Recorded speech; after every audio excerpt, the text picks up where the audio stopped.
마태복음 4장 1절에서 11절 말씀입니다.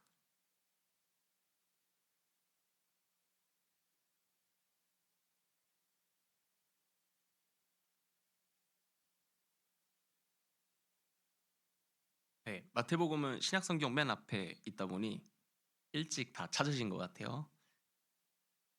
마태복음 4장 1절에서 11절 말씀입니다. 제가 한 절 읽고 여러분이 한 절 읽고 마지막 절은 합독하겠습니다. 그때 예수께서 성령에게 이끌려 마귀에게 시험을 받으러 광야로 가사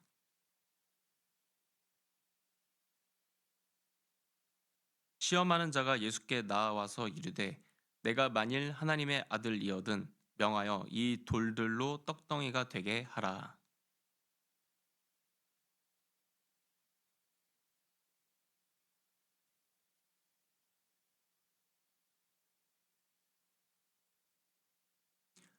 이에 마귀가 예수를 거룩한 성으로 데려다가 성전 꼭대기에 세우고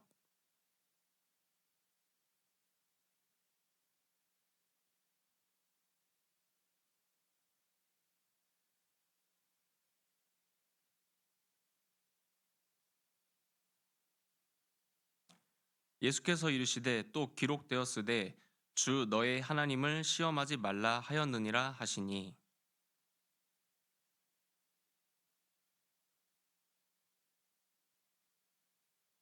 이르되 만일 내게 엎드려 경배하면 이 모든 것을 내게 주리라.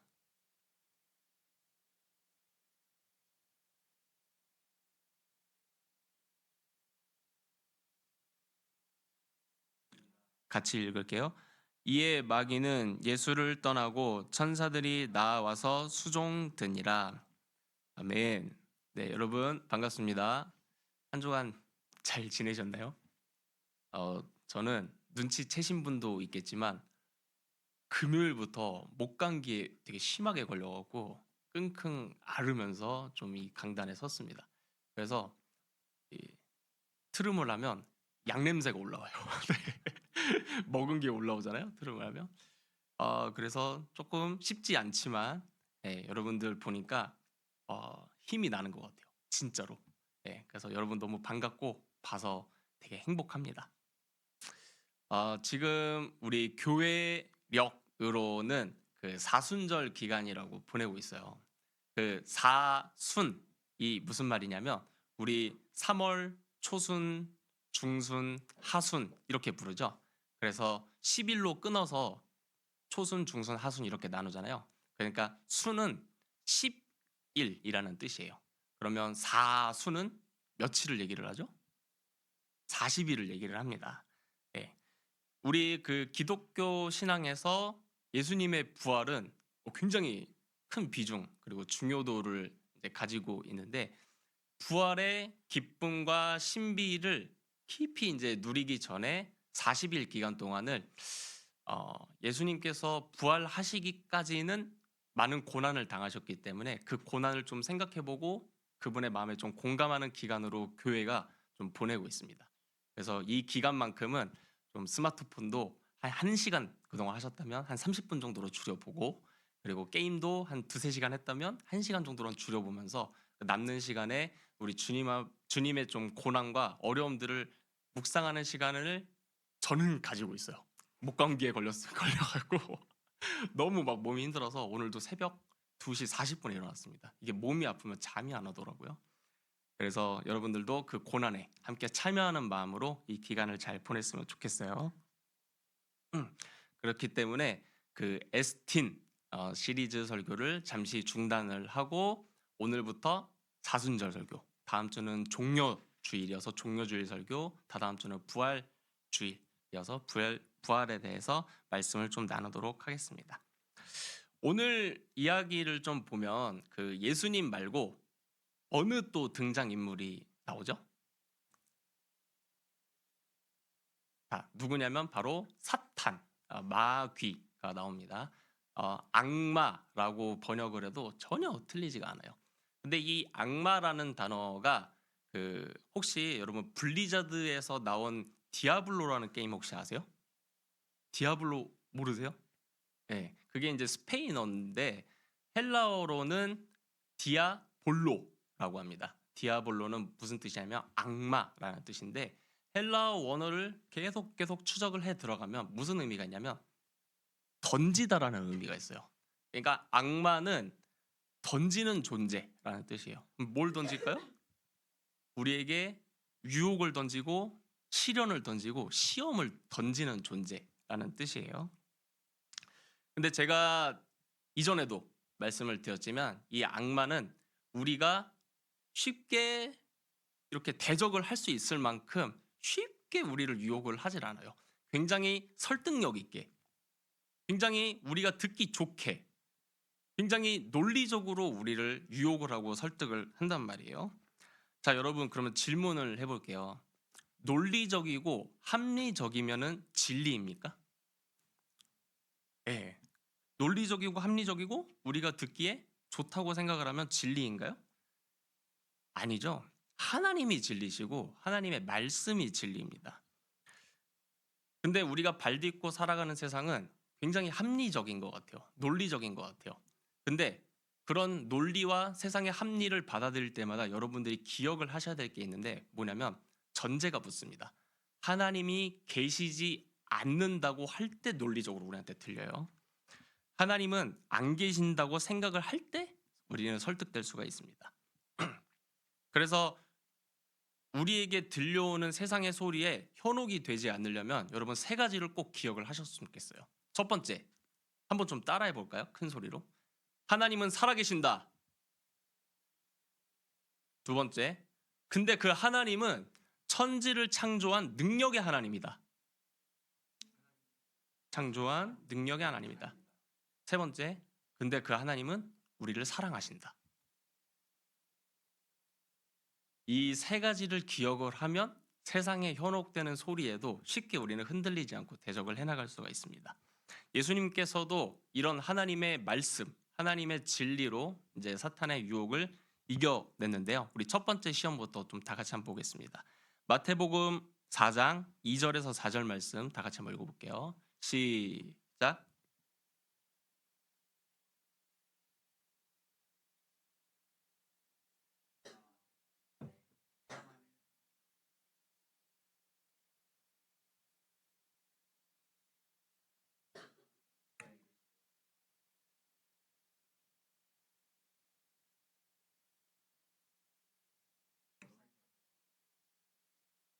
예수님께서 동서남북의 구분도 없고 메마른 허허 벌판인 광야, 여러분 듣기에 쉬운 말로는 사막에 가셔서 40일 동안 밤낮을 굶으셨습니다. 얼마나 배가 고프셨겠어요? 마라탕, 떡볶이, 치킨, 너무 먹고 싶다 생각이 간절하셨을 것 같아요. 그때 이제 사탄, 악마가 예수님한테 가서 얘기를 하는 겁니다. 배 많이 고프지? 그러면 너 능력 충분히 있으니까 여기 있는 돌들 떡이 되게 해봐. 빵이 되게 해봐. 치킨이 되게 해봐. 라고 얘기를 했습니다. 어때요? 좀 맞는 말 같죠? 배고프면 맛있는 거 먹고 싶은 게 우리의 본능 아니겠어요? 네, 맛있는 것을 먹고 싶다는 것은 그 생명을 유지를 하겠다는 인간의 자연스러운 니즈입니다. 그리고 인간에게 이 생명이라는 가치는 지고한 가치예요. 우리가 가장 중요하게 여기는 생명이라는 것이 가장 중요한 가치란 말이에요. 그래서 우리 엄마 아빠들 어른들도 얘기를 하죠. 너 잘 먹고 잘 살려고 공부시키는 거야. 이렇게 얘기하잖아요. 그 생명을 계속 유지하면서 잘 살라는 거예요. 그래서 여러분 먹고 살기 위해 열심히 노동하시고 열심히 돈 버십시오. 그게 나쁜 거 아닙니다. 하나님께서 주어진 여러분 인생이니까 잘 살아내셨으면 좋겠어요. 근데 인간에게 생명이라는 가치가 제일 1순위인가요? 그거는 또 다른 영역입니다. 생명이라는 가치는 세상 사람들이 봤을 때는 가장 중요한 가치가 맞아요. 맞는데 전제가 붙습니다. 하나님이 계시지 않으면이에요. 즉 생명이 그토록 소중하다면 그 생명을 부여하신 분은 얼마나 여러분 소중하고 존귀하겠습니까? 아멘이세요? 예. 우리 그리스도인은 어떻게 보면은 그래서 우리 생명보다 하나님을 더 소중히 여기고 하나님을 더 존귀하게 여겨야 됩니다. 예수님은 이 돌들을 맛있는 마라탕과 치킨 떡볶이로 만들 능력이 있으셨어요. 다른 복음서들을 보면은 예수님은 기도 한 번으로 수천 명을 먹이십니다. 그런 능력이 충분히 있으셨어요. 하지만 그 천국에서 살던 하나님의 아들이 이 땅에 인간으로 태어나서 사는 목적과 방향은 뭐였냐면 자기 자신을 죽여서 인류의 구원을 성취하시는 것이 인생의 목적이셨습니다. 그러니까 자신의 능력은 자신의 사리사욕을 채우는 데 써서는 안 됐고요. 하나님이 밥을 주시면 먹고 하나님이 밥을 주시지 않으면 배고픔도 감내를 하셔야 되는 게 예수님의 인생의 목적이셨어요. 그렇다 보니 이렇게 하나님께 순종의 삶을 살다가 죄와 흠이 전혀 없는 죄물이 되셨어야 했기 때문에 예수님께서는 사탄의 말을 거절을 합니다. 즉 자신의 생명보다 하나님이 더 소중하고 존귀하다는 것을 예수님은 고백을 온몸으로 하고 계세요. 자, 반대로 사탄은 하나님보다 네 생명이 더 소중해 라면서 우리 충동질을 하고 있는 겁니다. 자, 두 번째 시험 한번 볼게요. 5절에서 7절 말씀 다 같이 읽어보겠습니다. 시작.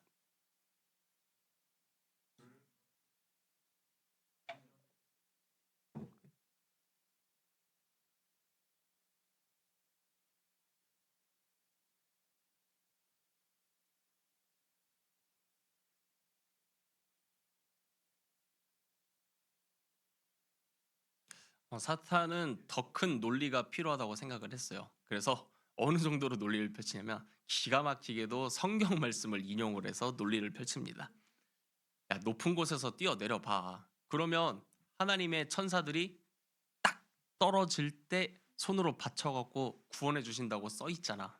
한번 해봐. 라면서 유혹을 하고 있어요. 이것도 마찬가지로 굉장히 논리적이고 합리적으로 들립니다. 근데요, 여러분, 이 말씀을 잘 이해하기 위해서 제가 하나의 예시를 좀 들어보겠습니다. 여러분들이 예배 끝나고 집에 돌아가셨는데 갑자기 아빠가 부르는 거예요. 윤지야, 지연아, 일로 와봐. 아빠 왜요? 이번 연도 크리스마스 때 엄청나게 비싸고 좋은 선물 내가 해줄게 라고 아빠가 약속을 하셨습니다. 근데 그 말을 듣고 나서 잠이 안 와요, 여러분들이. 그게 뭐지? 빨리 갖고 싶다. 근데 왜 하필 크리스마스야? 다음 달이면 안 되나? 마음이 계속 조급해지는 거예요. 그래서 일주일을 여러분들이 못 버티고 아빠한테 이렇게 얘기를 하는 겁니다. 아빠, 나 그거 빨리 갖고 싶어. 지금 당장 내놔. 라고 얘기를 하는 거예요.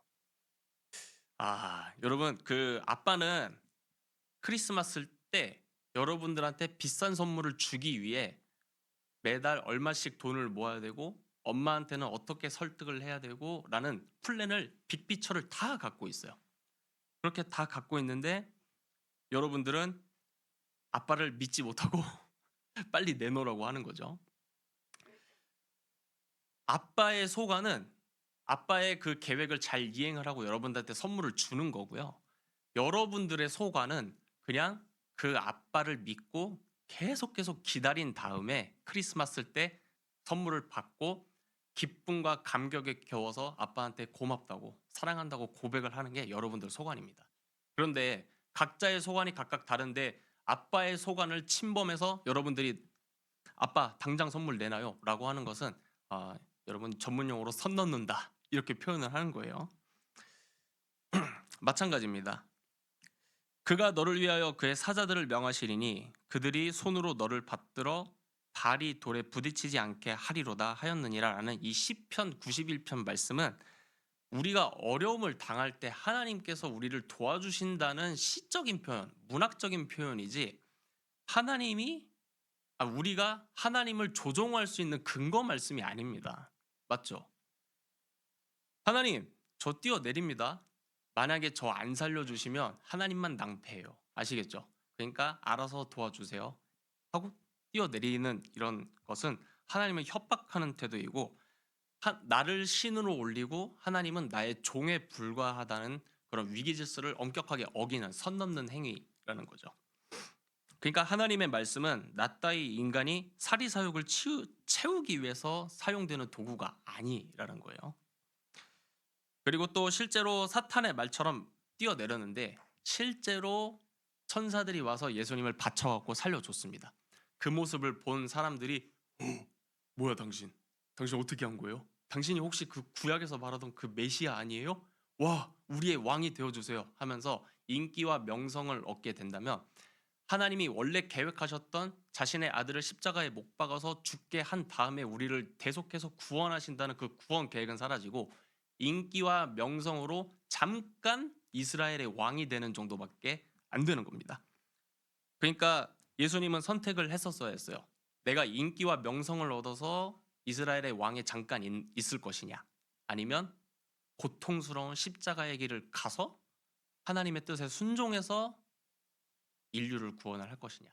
그 양자택일의 상황에서 예수님은 후자를 선택을 하신 겁니다. 자, 세 번째 시험입니다. 우리 8절, 10절 말씀 다 같이 읽어볼게요. 시작.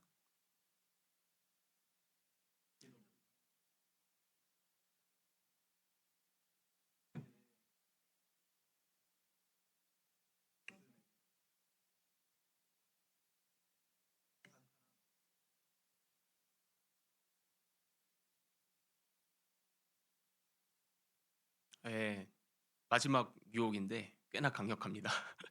이제 서울 남산타워에 올라가서 사탄이 쫙 보여주는 거예요.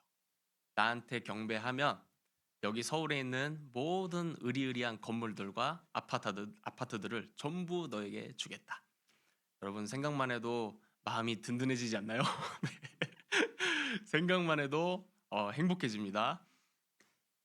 그 순간부터 우리 인생의 돈 걱정은 끝나는 거예요.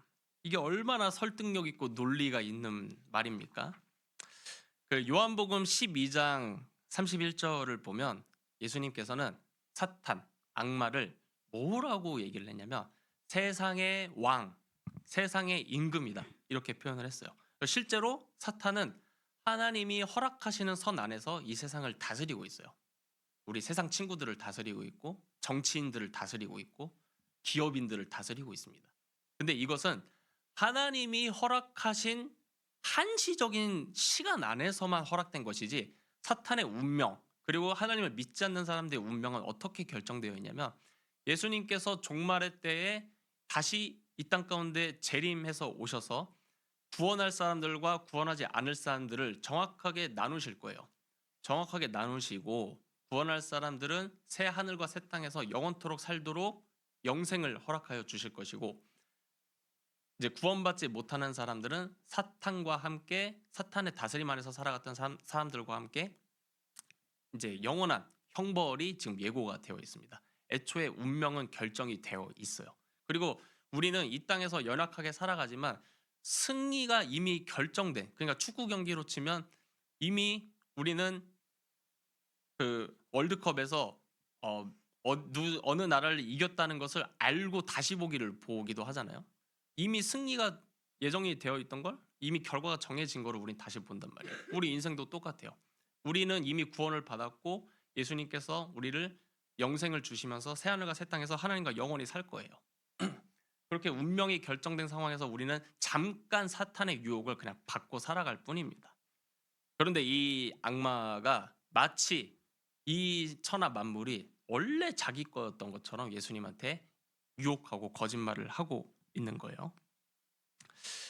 인간의 몸을 입으셨던 하나님이신 예수님도 평생 돈 걱정 없이 맘 편하게 살고 싶은 마음이 당연히 있었을 것입니다. 인간이셨기 때문에. 그런데 그렇게 십자가 형벌을 회피하고 자신의 사리사욕을 위해서 자신의 안위만을 위해서 자신의 명예만을 위해서 살았다면 우리는 이 자리에 현재 없었겠죠. 구원받지도 못했을 것이고요. 그래서 예수님께서는 이 유혹을 하나님만 섬기겠다고 선언하시면서 이겨내십니다. 그 덕분에 우리가 구원을 받고 예배를 드릴 수가 있게 된 거예요.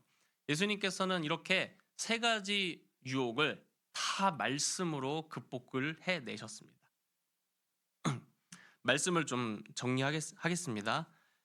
예수님께서는 그 사탄에게 받으신 이 시험은 온 인류가 예전부터 그리고 지금까지도 계속 이제 받고 있는 시험을 예수님께서도 받으셨던 겁니다. 자, 근데 이 말씀을 좀 구체적으로 풀기 위해서는 세 가지 플롯을 좀 기억을 해야 되거든요. 첫 번째, 예수님은 광야로 가셨어요. 광야. 그리고 40일을 금식을 하셨습니다. 40. 그리고 하나님의 아들로서 증명을 해내셨어야 했어요. 하나님의 아들. 이것을 여러분 머릿속에서 삼각형을 한번 그려보세요. 광야, 40, 하나님의 아들. 그래서 성경을 좀 잘 알고 있는 친구들이라면 당연히 떠오르는 그림이 있을 거예요. 뭐냐면 하나님의 아들이었던 이스라엘 백성들이 40년 동안 광야 생활을 했던 것입니다. 즉, 이스라엘은 40년 동안 하나님한테 광야 생활로서 훈련을 받으면서 한 번도, 단 한 번도 하나님의 그 은혜의 통치 아래 제대로 순종해서 산 적이 없어요. 어땠냐면 하나님께서는 그 메마른 허허 벌판 동서남북의 구분도 없는 그 광야에서 우리한테 먹을 거를 주시는데 거기는 치킨집도 없고 맘스터치도 없고 식당도 없고 카페도 없고 아무것도 없습니다. 어떻게 밥 먹고 살아야겠어요? 그냥 위만 바라보는 거예요. 하나님 밥 주세요. 근데 하나님께서 우리를 어떻게 먹이시고 입히시고 재우셨냐면 하늘에서 눈 같은 펄펄펄 만나를 내리셨습니다. 만나를 내리셨고 하나님이 정해주신 하루에 3번만 밖에 나가서 최소한의 노동만을 통해서 그 만나를 먹고 살았어요. 이스라엘 백성들은. 그런데 그 중에 그리고 대부분의 사람들이 어떻게 생각을 했냐면 오늘은 만나 주셨는데 내일은 만나 안 주시면 어떡하지? 나 이러다 굶어 죽는 거 아닌가? 이렇게 생각을 한 사람들이 있었어요. 심지어 하나님께서 안식일에 만나 줍지 말라고 명하셨음에도 불구하고 안식일에 나가서 만나를 주었습니다. 그래서 만나를 이렇게 다 쌓아놨어요. 그렇게 되면 어떻게 되냐면 하나님께서는 인구가 1000명이면은 1000명분의 만나를 주셨기 때문에 뺏어간 만큼 다른 사람은 굶어 죽는 거예요. 이렇게 자신의 사리사욕, 자신의 생명만을 유지하기 위해서 하나님 앞에 불순종을 했습니다. 또 하나님이 물 안 주시면 어떡하지? 지금 내가 목말라 죽겠는데 왜 물을 안 주시지? 라면서 지도자인 모세한테 다가가서 돌로 쳐서 좀 물 좀 하나님한테 달라고 해봐. 그럼 하나님이 주실 거 아니야? 라면서 모세한테 불평하고 따졌습니다. 하나님의 능력을 시험했고 하나님을 불신했어요.